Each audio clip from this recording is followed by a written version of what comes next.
The newsday continues here on One News Now. I'm Riza Diaz. The World Health Organization is reporting an 11% increase in global COVID cases compared to last week. That translates to 5 million new cases worldwide reported during the week of December 20 to 26. Meanwhile, there were over 44,000 new deaths during that period. Overall, there are over 278 million cases and about 5.4 million deaths globally as of December 26. Now, in consideration of its patients, the Private Hospitals Association is postponing its scheduled PhilHealth holiday in January. But the group warns that a PhilHealth holiday remains on the table if the agency fails to pay hospital claims. Camille Samonte reports. The Private Hospitals Association of the Philippines have decided to postpone their PhilHealth holiday on January 1 to 5. PHAPI President Dr. Jose De Grano announced this in an interview on News 5's Frontline tonight. De Grano said they considered the welfare of their patients who will be affected by the move. We are temporarily postponing the PhilHealth holiday slated on January 1 to 5. Okay. Kasi ang maraming nag-request sa amin ng mga patients at saka patient groups na kung maaari ay maipaliwanag muna ng mabuti ang kahulugan ng ating PhilHealth holiday.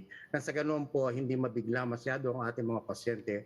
PHAPI will give PhilHealth a few weeks to fix the issue on the payment of claims for their member hospitals. But if they fail to reconcile, we will see again kung kailan ulit namin ipaplano itong PhilHealth holiday. Kasi kailangan nga po ang request po ng ating mga constituents ay kung maaari ay ma-explain mabuti sa kanila at mabigyan sila information tungkol sa dapat nilang gawin kung sakaling magkaroon po ng PhilHealth holiday. DOH spokesperson Maria Rosario Vergere meanwhile said the state insurer is continuously meeting with hospitals to reconcile unpaid claims. They are still urging PHAPI not to push through with their plans. Nakikiusap lang po ang Philippine Health Insurance Corporation together with the Department of Health na sana po wag din ituloy yung PhilHealth holiday kasi ang magkakaroon po ng problema kapag kaganyan ang ating mga pasyente, mga kababayan natin. PhilHealth is doing its best. They are trying to reconcile with our hospitals and offering this compromise. They have this new debit credit payment mechanism where hospitals can go through. Vergere also noted that the debit credit payment method was initiated by PhilHealth given their available resources. So yung pong claims na ginagawa, yung proseso will be based on yung kakayanin nila sa ngayon. Kaya siguro may terms na gano'n dahil they cannot overpromise also kasi kaya hindi nila lalong magagalit lalo itong mga facilities na ito. So I think the compromise would be itong reconciliation ay ituloy po natin with our hospitals. Makipagtulungan po tayo, let us discuss with PhilHealth so that we can resolve this matter. But hopefully, not to the detriment of our patients na mag-holiday tayo from PhilHealth and patients has to bring out money from their own pocket. For its part, the Philippine College of Physicians said PhilHealth should face its obligation to private hospitals. PCP President Dr. Maricar Limpin said Filipinos who cannot afford to spend for healthcare services will be greatly affected if the state insurer fails to resolve the issue. Talagang ang affected ng decision na ito ng mga private hospitals will be the Filipinos, particularly those who cannot afford to spend for their healthcare services. So talagang malaking problem yun sa PhilHealth, and I think the PhilHealth should really face up to their obligation. Kasi kawawa rin naman yung mga liliit na ospital na kung hindi sila ma-reimburse, they might probably fold up, and that will again affect the Filipino people. Vergere also gave her assurance that should the PhilHealth holiday push through, patients have nothing to worry about. We have funds actually, especially now that if the GAA or the General Appropriations Act, yung budget natin for 2022 will be signed already. And then there's another rolling fund for PhilHealth, yung kanilang pondo. So hindi naman kailangan mabahala ng ating mga ospital. Sa tingin ko lang, yung proseso lang talaga, kailangan mas mapabilis doon po within the PhilHealth processes. Kailangan lang po mas maging organisado para po mas magkaroon ng parang magkaroon ng resolve itong issue na to in terms of paying our hospitals through PhilHealth. For News 5, Camille Samonte, We Are One News.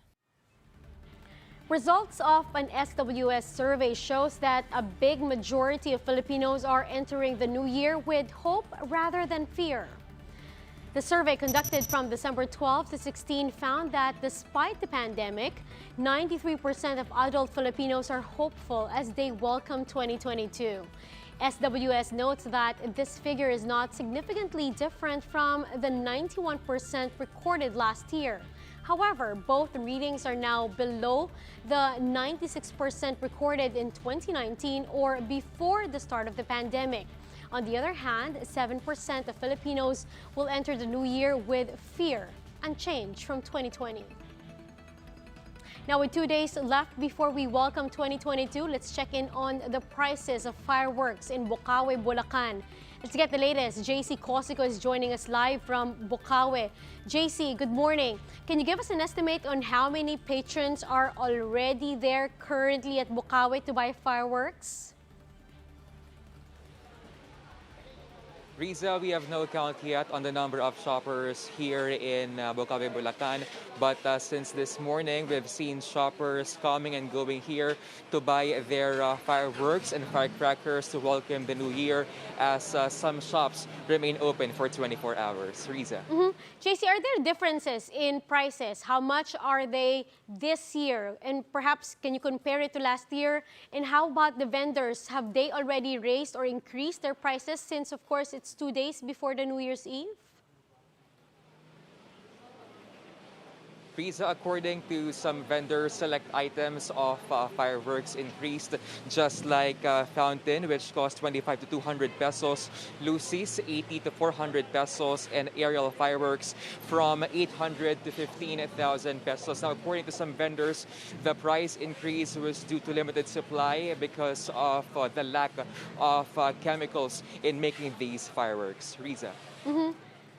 JC, maraming salamat for that report. Again, that's JC Cosico reporting live from Bocaue, Bulacan. And those are the top stories of the hour. Join us later again at 2 in the afternoon as we continue to monitor the day's biggest stories. You can also catch One News on Signal Play app. Register for a free account now at www.signalplay.com and stream One News live anytime, anywhere. I'm Riza Diaz. Mask on, wash hands, and stay safe, Philippines. We are One News.